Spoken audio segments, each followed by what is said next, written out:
तो हमारे बीच में है। ठीक है, तो आज हम बाइबल अध्ययन करने जा रहे हैं। आज का जो पहला अध्ययन हमारा है गलातियों की पत्री, जिसे पौलुस ने लिखी गलातियों की चर्चेस के लिए, उसका पहला अध्ययन हम पढ़ने जा रहे हैं। हालेलुया। मैं अध्ययन चालू करने से पहले 2 मिनट आपके लूंगा। मैं आपको कुछ बताना चाहता हूं। ये अंतिम दिन चालू है। मत्ती 24:24 के अनुसार ऐसा लिखा है कि झूठे उपदेशक, झूठे भविष्यवक्ता,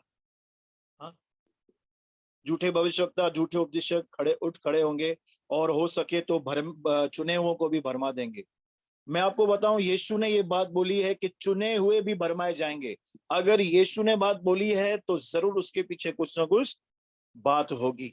चुने हुए भी भरमाए जाएंगे, यानी अगर हम भरमाने में नहीं आना चाहते हैं तो प्रभु के वचन का सही समझ, सही शिक्षा हमें होना बहुत ही जरूरी है। और उसके लिए सिर्फ में आके सुनना नहीं है, यूट्यूब पे खाली सुनना नहीं है, आपको खुद खुदा के वचन का स्टडी करना है ईमानदारी से।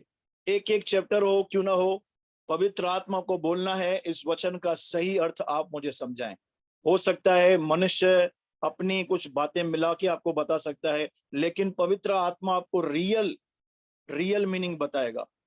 प्रेरितों के काम 17 अध्याय में एक कलीसिया है, जब पौलुस उनको प्रचार कर रहा था, बाइबल में लिखा है वो घर पे जाके उस प्रचार को वापस से एग्जामिन करते थे कि ये जो पौलुस बोल रहा है सही है कि नहीं, कि ऐसे ही हवा में बोल रहा है। तो प्रियो, अगर आप चाहते हैं कि हम इन अंतिम दिनों में भरमाए न जाएं, तो प्रभु के वचन का ईमानदारी से अध्ययन कीजिए। आप कितने भी बड़ी बिजी क्यों ना हो, इस दुनिया के सबसे बिजी व्यक्ति क्यों ना हो, अगर अपने आपको बचाना है तो आपको वचन पढ़ना ही है। देखो, डॉक्टर के क्यों जाते हैं? जब हमसे सहन नहीं होता भाई, तो कितना भी बड़ा आदमी होने दो, कितने भी उसको काम होने दो, वो छोड़ के अस्पताल में उसको एडमिट होना ही पड़ता है। वैसे ही आत्मिक जीवन में भी है। तो प्रभु के वचन का अध्ययन बहुत ही जरूरी है। और लिखा है झूठे उपदेशक, झूठा नबी, जो ये भविष्यवक्ता है, इनके द्वारा साइंस और वंडर्स भी होंगे, ऐसा भी लिखा है। यीशु ने कहा अपने मुंह से। तो यीशु ने ये भी कहा मत्ती 7 अध्याय में, पेड़ को उसके फलों से जानो। ठीक है, तो आज हम स्टार्ट करते हैं। गलातियों की पत्री 1 अध्याय उसका 1 वचन। पौलुस की, जो न मनुष्य की ओर से न मनुष्य के द्वारा, वरन यीशु मसीह और परमेश्वर पिता के द्वारा, जिसे उसने उसको मरे हुए में से जिलाया, प्रेरित है। Praise the Lord. प्रेरित है ऐसा लिखा है। तो सबसे पहले हमको ये जानना है कि प्रेरित का मतलब क्या है।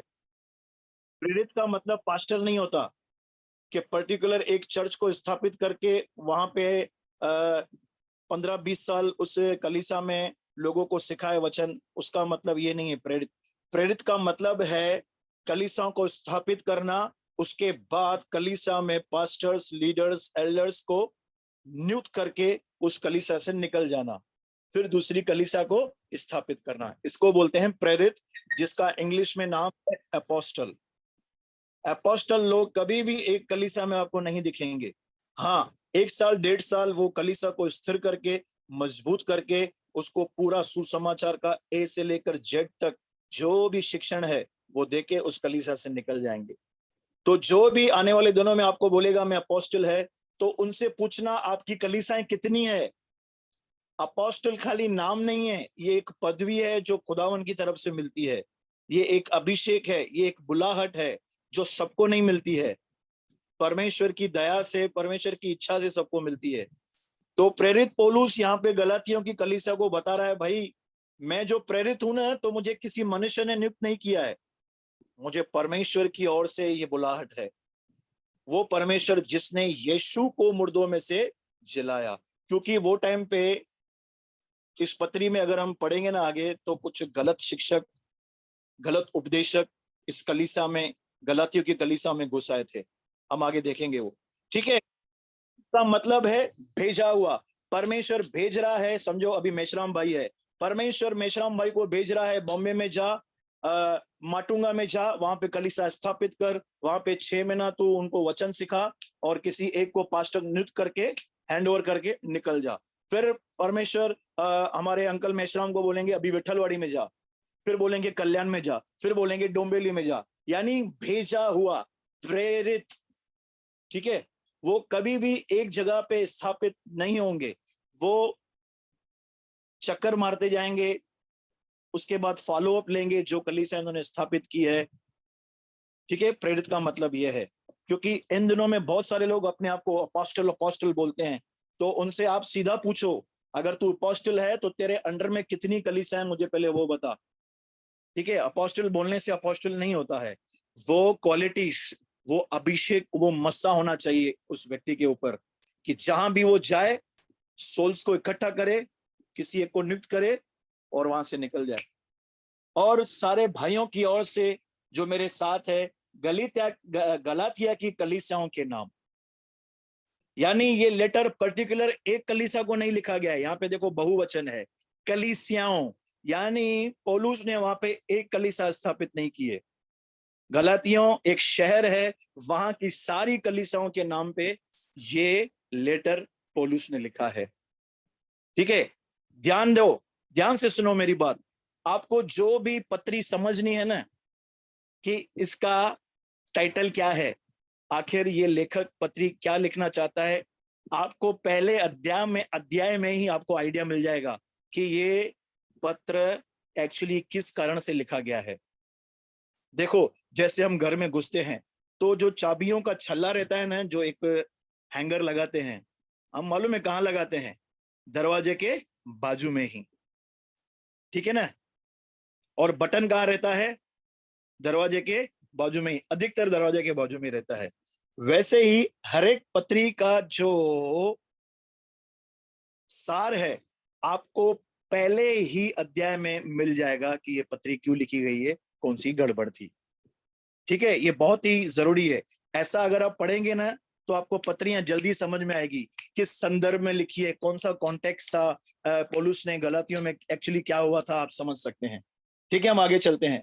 परमेश्वर पिता और हमारे प्रभु यीशु मसीह की ओर से तुम्हें अनुग्रह और शांति मिलती रहे। पौलुस की आदत थी ग्रीटिंग करने की सारी कलीसियाओं को।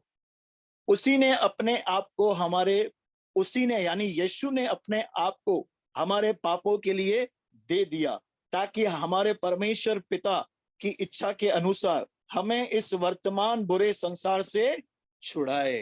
Praise God. यीशु मसीह का इंट्रोडक्शन। पौलुस प्रभु का दास ऑलवेज जीसस को सेंटर रख के बातें करता था। जो अपने आप को प्रेरित पौलुस अपोस्टल कहते हैं, आप उनके प्रचार को सुन के आप डिसन कर सकते हैं ये व्यक्ति अपने बारे में बोल रहा है कि यीशु के बारे में बोल रहा है। सीधा यीशु मसीह का इंट्रोडक्शन, कि उसी ने अपने आप को हमारे लिए दे दिया ताकि हमें वर्तमान बुरे संसार से, ध्यान दो क्या लिखा है, बुरा संसार से छुड़ाए। अगर आप यूहन्ना 3:16 पढ़ेंगे तो उसमें लिखा है परमेश्वर ने संसार से प्रेम किया। सवाल आ रहा है आपको? 3:16 में लिखा है परमेश्वर ने संसार से प्रेम किया, और यहां पे लिखा है कि हमें बुरे संसार से छुड़ाए। तो हमें बात को समझना है। मैं इसकी स्टडी कर रहा था ग्रीक में, ये जो शब्द है अलग लिखा हुआ है, और वो 3:16 का शब्द अलग लिखा हुआ है। ये जो शब्द प्रयोग किया गया है ना, जो संसार में नियम है, जो कल्चर है संसार का, उसमें जो बुराइयां है, जैसे इन दिनों में हमारे सरकार ने ये लागू कर दिया है कि एक आदमी आदमी से शादी कर सकता है, लड़की लड़की से शादी कर सकती है, तो ये बुराई है। और शादी के बाद भी आप अफेयर कर सकते हो। पहले कंप्लेन होती थी तो कंप्लेन को दर्ज किया जा रहा था, अभी एकदम खुला हो गया है, मुझे किसी भाई ने बताया इस बात को लेकर। तो ये संसार है, पर उसके अंदर क्या है, ये बुराई है। तो जो संसार का कानून है वो राज्य का कानून नहीं है। पौलुस बता रहा है हमको, परमेश्वर ने यीशु को इसलिए दे दिया ताकि हमें संसार की बुराई से, बुरे कल्चर से, बुरे सिस्टम से, प्रथाओं से, रीति रिवाजों से छुड़ाए, इसीलिए। ठीक है ना, तो हमें संसार से, संसार के सिस्टम से जो बुराई में पड़ा हुआ है, ऐसी मैंने आपको खाली इंट्रोडक्शन दिया, ऐसी बहुत सारी बुराइयां है ऐसे संसार में। आज यही बुराइयां कलीसिया में भी घुस आई है। आज कलीसिया में भी लोग व्यभिचार में फंसे हुए हैं। आफ्टर मैरिज और रिलेशनशिप होता है, यहाँ कोई लोग एक दूसरे से बात करते हैं, बोलते हैं चलता है, अब हम अनुग्रह में है, अगर ऐसी बात है तो पौलुस पहले ही उसको लिख देता था। देखो, बाइबल का स्टैंडर्ड आज भी वही है। परमेश्वर जो व्यवस्था में पवित्रता को चाहता था, आज अनुग्रह में भी वो पवित्रता को वही स्टैंडर्ड है। लेकिन व्यवस्था में मनुष्य की पवित्रता चाहिए थी, लेकिन अनुग्रह में परमेश्वर को यीशु मसीह के द्वारा हमें पवित्रता वरदान में दे दी है। तो हमें उस होलीनेस में मेंटेन रहना है, मेंटेन करनी है वो होलीनेस। Praise God. तो वैसे ही हमें वर्तमान बुरे संसार से छुड़ाए। बाइबल ऑलवेज व्यभिचार को लेकर हमें सिखाती है कि व्यभिचार से भागो, व्यभिचार से बचो। क्या तुम नहीं जानते कि तुम पवित्र आत्मा का मंदिर हो? तो प्रियो, यूसुफ के विषय में लिखा है कि जब पोतीपर की पत्नी ने उसे ऑफर किया कि मेरे साथ गलत काम कर, तो बाइबल में लिखा है वो भागा। वो वहां पे प्रार्थना नहीं किया। वो उसके मन में ये नहीं आया कि नहीं प्रभु मेरे साथ है, मैं बैठूंगा इसको समझाऊंगा। नहीं, तीमुथियुस की पत्री में पौलुस तीमुथियुस को बोलता है जवानी की अभिलाषाओं से भाग, ऑपोजिट सेक्स से भागो। कुछ काम नहीं है, किससे ज्यादा बात मत करो, क्योंकि हमें इस शरीर पे भरोसा रखना ही नहीं है। ठीक है ना? ये जो बुराई है संसार की, पौलुस यहाँ पे वो लिख रहा है कि यीशु ने अपने आप को इसलिए दे दिया ताकि हमें वर्तमान बुरे संसार से छुड़ाए, बुरे संसार से छुड़ाए। Praise God. तो डेली हमारी ये प्रेयर होनी चाहिए, प्रभु व्यभिचार के गंदे पाप से मेरी रक्षा करना, मुझे परीक्षा में नहीं गिरने देना, क्योंकि मेरा भरोसा मुझ पर नहीं है, आप पर है। उसी ने अपने आप को हमारे पापों के लिए दे दिया। ओके, वर्तमान बुरे संसार से छुड़ाए, उसी की स्तुति बढ़ाई युगायुग होती रहे। आमीन। अब 6 अध्याय में 6 वचन पढ़ रहा हूं आपके लिए। मुझे आश्चर्य होता है कि जिसने तुम्हें मसीह के अनुग्रह में बुलाया, उससे तुम इतनी जल्दी फिरकर और ही प्रकार के सुसमाचार की ओर झुकने लगे। देखो, आपको यहाँ पे एक लीड मिल गई कि ये कलीसिया को पत्र इसलिए लिखा गया है, इन्होंने अपने विश्वास को चेंज किया है, गॉस्पल को तोड़ा मरोड़ा है। ये चाबियां मिल गई हमको आने से ही।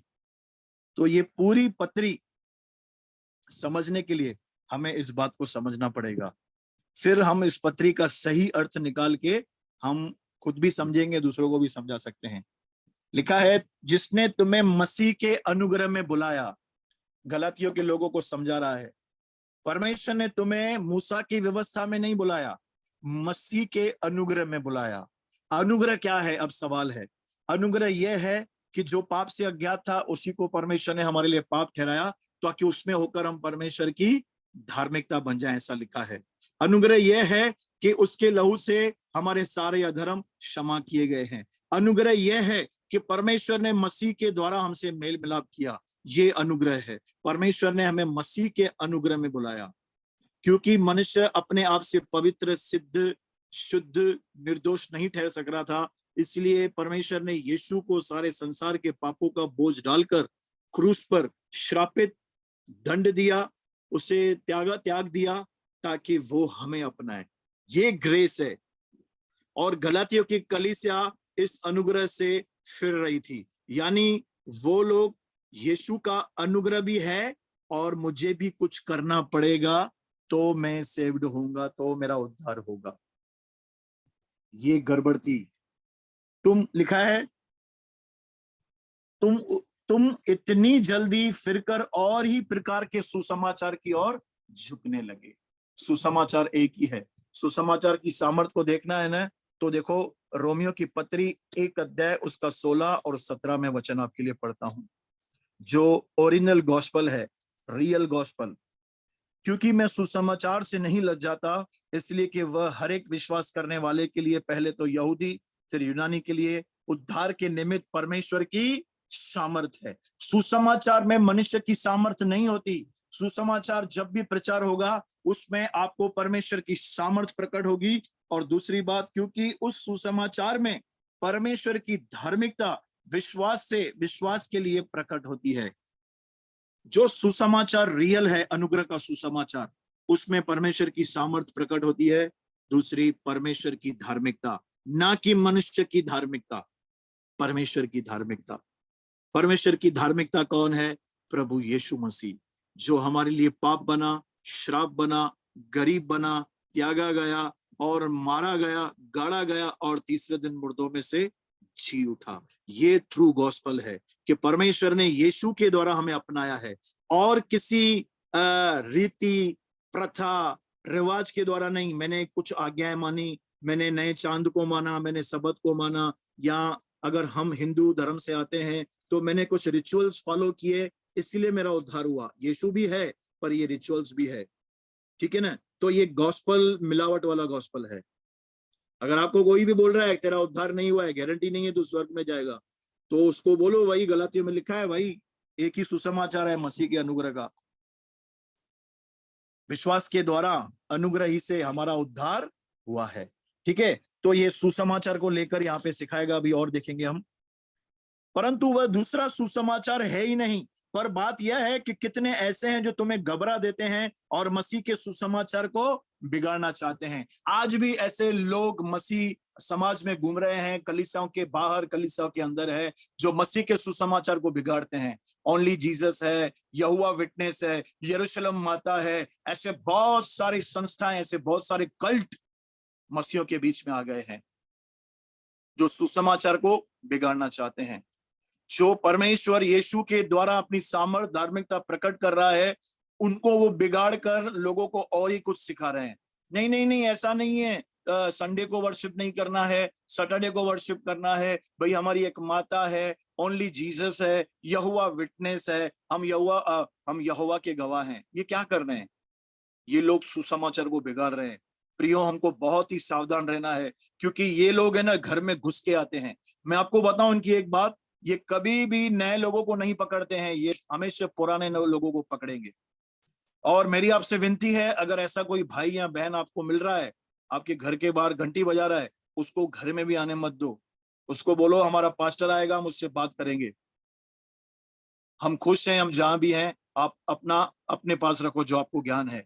उनसे बहस करने को मत जाना, मैं आपको बोल रहा हूं, आप हार जाओगे उनसे बहस करेंगे, क्योंकि वो वचन को तोड़ मरोड़ कर ऐसा आपके सामने प्रेजेंट करेंगे कि आप इस सुसमाचार को छोड़कर उनके पीछे हो लोगे। बहुत ही भयानक है, बहुत ही डेंजर है। ये झूठे उपदेशक, झूठे भविष्यवक्ता ऐसे हैं, ठीक है ना। तो और दूसरा सुसमाचार है ही नहीं, परंतु कुछ लोग ऐसे जो तुम्हें घबरा देते हैं, मिलावट करेंगे, वो नाम यीशु का ही लेंगे। हाँ भाई यीशु भी है, पर तेरे को ये भी करना है, ये भी करना है, ये भी करना है, संडे को नहीं मंडे को करना है। बहुत सारे अपने रीति रिवाज घुसा देते हैं। ये इस कारण सुसमाचार बिगड़ता है। पौलुस को इतना गुस्सा आया इस कलीसिया के ऊपर, आगे हम अध्याय में पढ़ेंगे तो उसमें दिखेगा। सुसमाचार को बिगाड़ रहे थे, देखो क्या है, जो लोग सुसमाचार को बिगाड़ेंगे उनके साथ क्या होगा। परंतु यदि हम, पौलुस अपने लिए बोल रहा है, मैं और मेरे भाइयों में से कोई भी, या स्वर्ग से कोई दूत भी, नरक का दूत नहीं बोल रहा है, ध्यान से देखो, स्वर्ग से कोई दूत भी उस सुसमाचार को छोड़ जो हमने तुमको सुनाया है, कोई और सुसमाचार तुम्हें सुनाए तो वो शापित हो।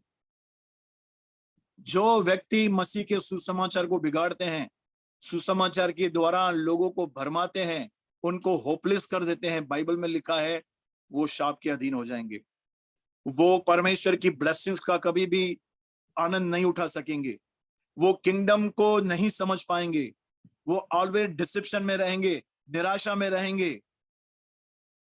शापित होने का मतलब यह है कि वो परमेश्वर की आशीषों का कभी भी आनंद नहीं ले सकेंगे, वाचाओं का, प्रतिज्ञाओं का, वारिस के पद का कभी भी आनंद नहीं ले सकेंगे, वो शापित हो जाएंगे। क्यों? क्योंकि वे मसीह के सुसमाचार को बिगाड़ना चाहते हैं, जिसके द्वारा परमेश्वर ने हमसे मेल मिलाप किया, वो उसमें मिलावट कर रहे हैं। तो पौलुस यहाँ पे इतना रूडली उनको बोल रहा है वो श्रापित है। एक बार नहीं, अभी फिर से बोलेगा, जैसा हम पहले कह चुके हैं वैसा ही हम फिर कहता हूं कि उस सुसमाचार को छोड़ जिसे तुमने ग्रहण किया है, यदि कोई और सुसमाचार सुनाता है तो वो शापित हो। सुसमाचार दूसरा है ही नहीं। पहला कुरिन्थियों 15:3 एक ही सुसमाचार है कि पवित्र शास्त्र के वचन के अनुसार प्रभु यीशु मसीह हमारे पापों के लिए मर गया, गाड़ा गया और तीसरे दिन जी उठा। परमेश्वर ने यीशु के द्वारा मनुष्य जाति से मेल मिलाप किया है। यीशु को, ये वो सुसमाचार है जिसके द्वारा हमारा उद्धार हुआ है। Praise God. आगे पढ़ते हैं। अब मैं क्या मनुष्य को मनाता हूं या परमेश्वर को? क्या मैं मनुष्य को प्रसन्न करना चाहता हूं? यदि मैं अब तक मनुष्य को ही प्रसन्न करता रहता तो मसीह का दास न होता। ये उनको बताना चाह रहा है कि जिन लोगों ने तुमको ये गलत सुसमाचार सुनाया है ना, मैं उनसे डरता नहीं हूं ना, मैं उनको खुश करना है। मुझे जो सत्य मिला है मैं वो बोलकर ही रहूंगा, मुझे लोगों को खुश नहीं करना है। कि क्योंकि गलातियों के लोगों के पास जो लोग आए थे उनके ऊपर एक, क्या बोलते हैं, एक लोगो लगा हुआ था, एक पहचान करके आए थे कि मैं प्रभु का दास है, मैं प्रभु का सेवक हूं, मैं अपोस्टल हूं। तो पौलुस बोलता है मैं उनसे नहीं डरता हूं ना, मैं उनको प्रसन्न करूंगा जो अपने आप को अपोस्टल बोलते हैं, सेवक बोलते हैं। अगर मैं उनको प्रसन्न करके कि तुमको बोलता था हाँ ठीक है उसके अधीन रहो, सही बोल रहे हैं, हाँ ये भी होता है, तो बोलता है मैं फिर मसीह का दास नहीं हूं, फिर मैं लोगों का दास हूं।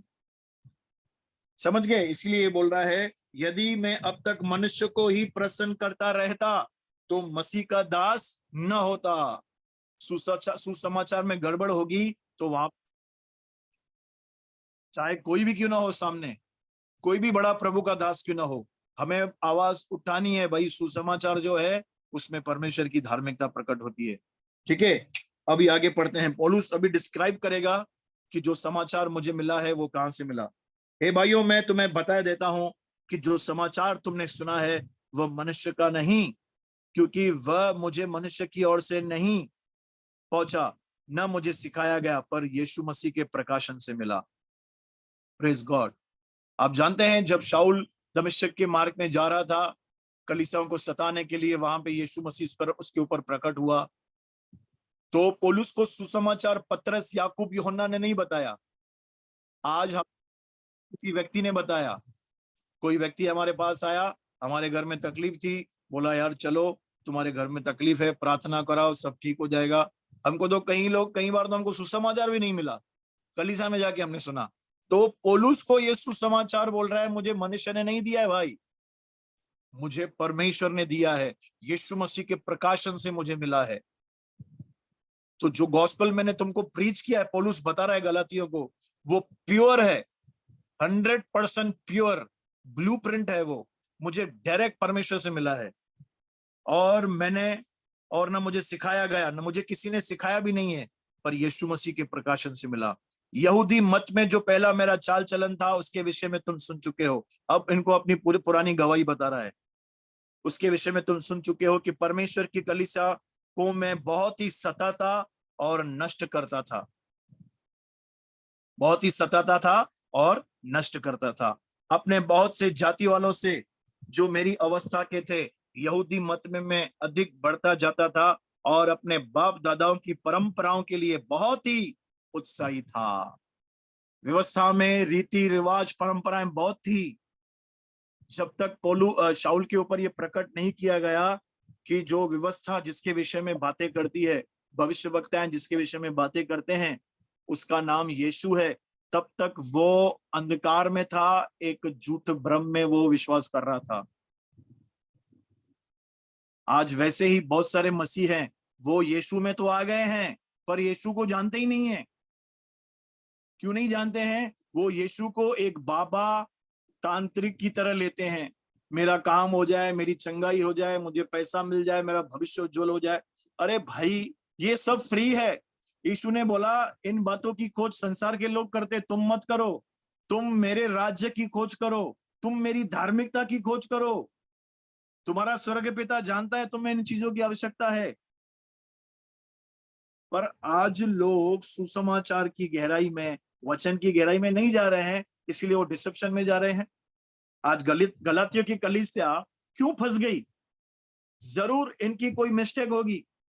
इन्होंने, पौलुस ने सिखाया, इन्होंने सुन लिया, पौलुस चला गया, ये अपने काम में लग गए, वही संसार के सिस्टम में, वही चोरी चकारी, 2 नंबर के काम, येड़ा बना के पेड़ा खाओ। आप समझ रहे हैं, कोई बदलाव नहीं। तो ऐसे आज भी मसीहत में ऐसे लोग हैं जिनको वचन से कोई मतलब नहीं। संडे को चर्च आना है, वचन सुनना है, खाना खा के चलो, बाकी मंडे से सैटरडे क्या बाइबल, क्या प्रार्थना, क्या प्रभु के साथ बैठना, कुछ भी वास्ता नहीं है। तो डेंजर जोन में है वो लोग, डिस्क्रिप्शन में आ जाएंगे, कभी भी वो धोखे में आ जाएंगे। क्यों? प्रभु का वचन नहीं पढ़ते हैं। ब्रदर, टाइम नहीं है ना, टाइम नहीं है, बिल्कुल नहीं है। आप देखो, मेरे घर पे आओ, मैं तुमको बताता हूँ। टाइम नहीं है, मतलब तुम नरेंद्र मोदी हो गए हो, देश को चला रहे हो। ऐसा ही हुआ। नरेंद्र मोदी जी, हमारे प्रधानमंत्री जी, दिन में 4 घंटा सोते हैं। बताओ, अभी 18 घंटे वो काम करते हैं, दोपहर को भी नहीं सोते हैं। Praise the Lord. जितना हम वचन में जाएंगे उतना आत्मिक लाभ भी होगा, और जो संसार की चीजें जिनकी हम खोज कर रहे हैं वो पीछे पीछे आएंगी। ब्रदर, फिर मेरा भविष्य, अरे तेरा भविष्य उज्जवल है। बाइबल में लिखा है, जो कल्पनाएं मैंने तेरे विषय में की है वो हानि की नहीं, कुशल की है। तो ब्रदर, मैं फिर क्या करूं? कुछ भी नहीं करूं? नहीं नहीं नहीं, अरे वचन में जा, प्रभु की खोज कर, वचन की समझ ले। नहीं भाई, पूरा दिन मत बैठो, पर एक नियुक्त समय निकालो, परमेश्वर के वचन का अध्ययन करो। नहीं तो ये गलातियों की कलीसिया और ही डायरेक्शन में घुस रही थी। Praise the Lord. तो जो सुसमाचार पौलुस को मिला वो परमेश्वर की ओर से है, उनको गवाही दे रहा है, मैं तो सताने वाला था, नष्ट करने वाला था, परंपराओं का उत्साही था। परंतु 15 में देखो क्या कह रहा है, परंतु परमेश्वर की, जिसने मेरी माता के गर्भ ही से मुझे ठहराया। देखो, उसको प्रकाशन बाद में मिला है। परमेश्वर ने मुझे जगत की उत्पत्ति से पहले ही, परमेश्वर जिसने मुझे मेरी माता के गर्भ ही से मुझे ठहराया, अपने अनुग्रह से बुला लिया। देखो, अनुग्रह यह है, पौलुस कलीसिया को सता रहा था शाऊल, लेकिन परमेश्वर ने उसके ऊपर न्याय नहीं डाला, उसे चुन लिया। ये ग्रेस है। आप और मैं लायक थे सजा के, लेकिन परमेश्वर ने हमें चुन लिया मसीह में। ये ग्रेस है। हमारे कर्मों के अनुसार हमसे व्यवहार नहीं किया, ये ग्रेस है। अगर कर्मों के अनुसार पौलुस का व्यवहार किया जाता तो परमेश्वर पौलुस को मारना चाहिए, नरक में डालना चाहिए, क्योंकि वो यीशु मसीह की कलीसिया को सता रहा था। लेकिन परमेश्वर ने अपने अनुग्रह से उसे बुला लिया। नहीं, तू मेरा चुना हुआ है, तू अन्य जातियों के पास जाएगा, तू मेरी कलीसिया के लिए दुख उठाएगा। ये बातें उसके ऊपर प्रकट हुई थी। परंतु परमेश्वर की, जिसने मेरी माता के गर्भ ही से मुझे ठहराया, अपने अनुग्रह से बुला लिया।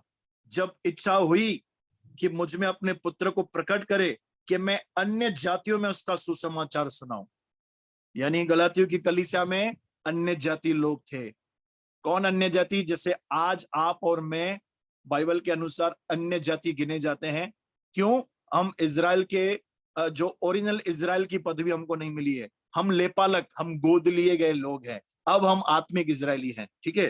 तो पौलुस को अन्य जातियों का सुसमाचार सुनाने के लिए परमेश्वर ने अभिषेक किया। Praise God. आगे बढ़ते हैं। परमेश्वर की इच्छा हुई तो उसने अपने पुत्र को हम पर प्रकट किया, अन्य जातियों में उसका सुसमाचार सुनाओ।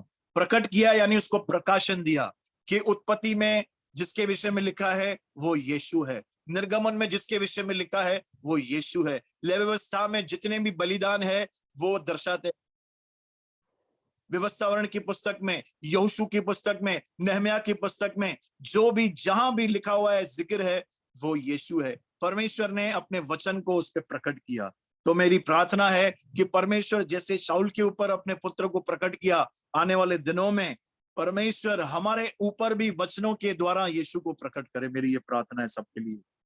जब इच्छा हुई, ओके, तो मैंने मांस और लहू से सलाह न ली। तो किसी व्यक्ति के पास नहीं गया, भाई मेरे को ना ऐसे दर्शन मिला है तो भी मैं क्या करूं, ठीक है। और न यरूशलेम को उनके पास गया जो मुझसे पहले प्रेरित थे। न वो यरूशलेम में गया जहां पे याकूब, यूहन्ना, पतरस प्राचीन प्रेरित थे, पर परंतु पर तुरंत अरब की ओर चला गया और फिर वहां से दमिश्क को लौट आया। अरब की ओर चला गया। परमेश्वर ने पौलुस को अरब की ओर भेज दिया। क्यों भेजा?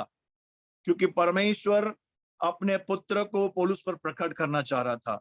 वचनों को सिखाना चाहता था, उसे बाइबल स्टडी देना चाह रहा था कि जो भी तूने आज गमलियल के चरणों में बैठकर शिक्षा ली है, एक्चुअल मीनिंग उसका क्या है, वो सारी बातें दर्शाती है प्रभु यीशु मसीह को। 3 साल परमेश्वर ने पौलुस को शिक्षण दिया, परमेश्वर का वचन प्रकट अपना वचन उसे सिखाया। उसके बाद देखो क्या हो रहा है। फिर 3 वर्ष के बाद मैं कैफा से बैठ करने के लिए यरूशलेम को गया। 3 साल के बाद वो पतरस से मिलने गया, जब उसको थोड़ा वचन का परमेश्वर ने नॉलेज दिया। तो आज आप देखोगे, जिसे देखो बाइबल पढ़ के निकल के चला जाता है, मैं पास्टर है, मैं अपोस्टल है। अरे भाई, परमेश्वर ने तुझसे बात की है क्या? वचन तू क्या सिखा रहा है? ये जो सेवा है ना, ऐसे नहीं होती है। सबसे पहले बुलाहट होनी चाहिए, परमेश्वर का कॉल होना चाहिए, वो अनॉइंटिंग को पहचानना है कि मेरे ऊपर कौन सा अभिषेक है। उसके बाद इफिसियों में लिखा है, जिस बुलाहट से तुम बुलाए गए उसके योग्य चाल चलो। आज मैं देखता हूं जो लोग सेवा में हैं वो कितना नाटकबाजी में जीते हैं। सेवा करने वाले लोग अपॉइंटेड, अलग किए गए लोग हैं।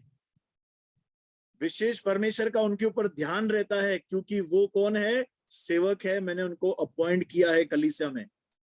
उनका लाइफ, उनका चाल चलन, उनका व्यवहार, परमेश्वर स्पेशल उसके ऊपर फोकस करता है कि ये क्या कर रहा है। कि कलीसिया में तो ये ठीक है, सोमवार से शनिवार ये पर्सनल लाइफ में क्या कर रहा है। क्यों? परमेश्वर ने अभिषेक दिया है तो उनको देखता भी है कि यार मैंने इसको अपॉइंट किया है, मैंने इसको कलीसिया में जिम्मेदारी है, ये कलीसिया में ये काम करता है। ठीक है ना? तो जितने लोग सेवा करने चाहते हैं, आपको परमेश्वर का वचन का नॉलेज होना बहुत जरूरी है। ब्रदर, मैं तो फिर कलीसिया में आराधना करता हूँ, मैं तो साफ सफाई करता हूँ, मैं तो ये करता हूँ, मैं तो खाना बनाता हूँ, मैं खाना बांटता हूँ। प्रेरितों के काम 7 अध्याय में लिखा है कि खाना बांटने के लिए उनको पवित्र आत्मा और बुद्धि से परिपूर्ण लोग चाहिए थे।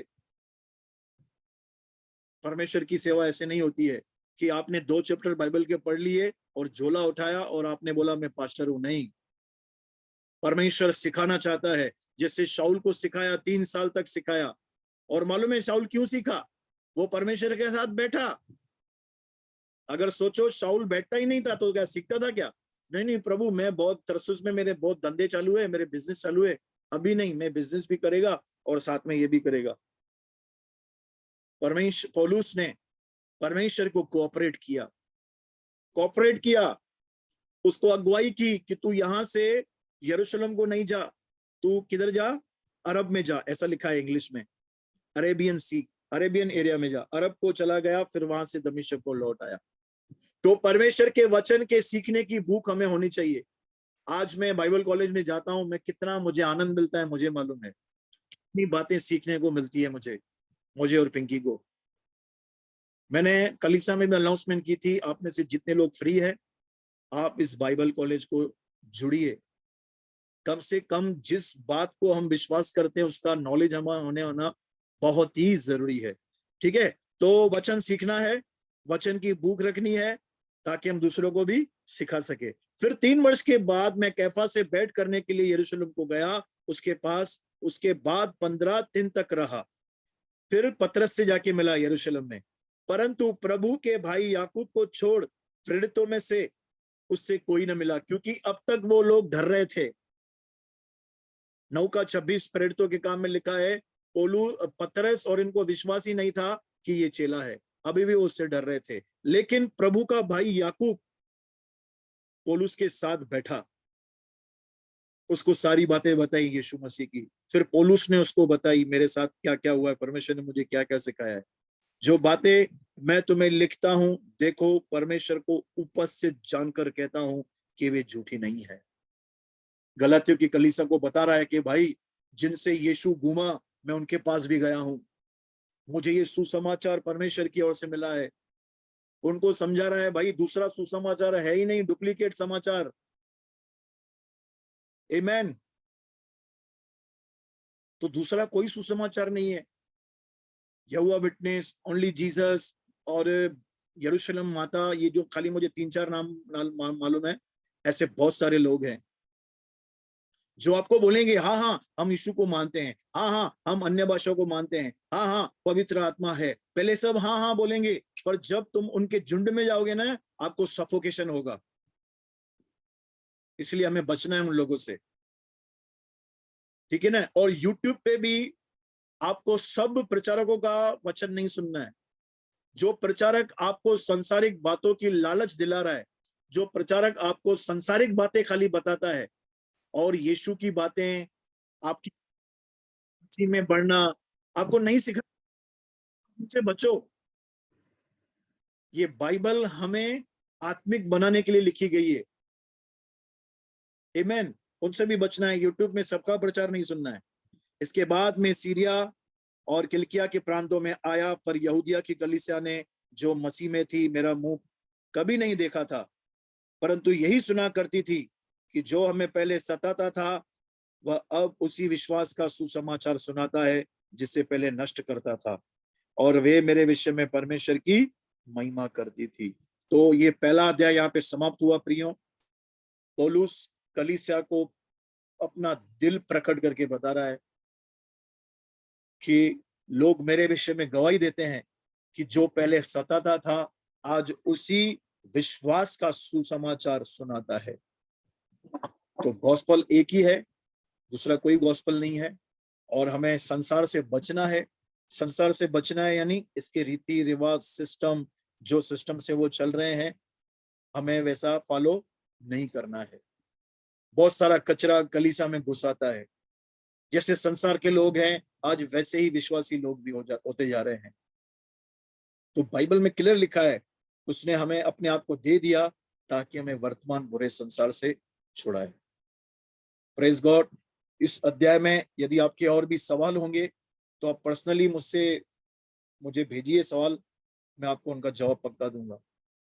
अगर मैं आपको बोल रहा हूं पहला अध्याय पढ़ो तो प्लीज आप उसको पढ़ो ताकि आपको समझ में आए। तो आप समझ गए आज गलतियों की पत्री क्यों लिखी गई। झूठे उपदेशक, झूठे शिक्षक, झूठे भविष्यवक्ता इस गलातिया शहर की कलीसियाओं में घुसाए थे। एक कलीसिया नहीं थी, बहुत सारी कलीसियाएं थी। तो पौलुस ने सबको ये लेटर लिखा है। ठीक है, तो हम अगले गुरुवार को फिर से दूसरे चैप्टर में जाएंगे। बहुत ही मजा आने वाला है। जैसे जैसे ये पत्री हम देखेंगे ना, यीशु मसीह की सच्चाइयां हमारे ऊपर प्रकट होगी। तो प्रभु इस अध्ययन के द्वारा हमें बहुत आशीष दे। आप सब आशीषित हैं। हम प्रार्थना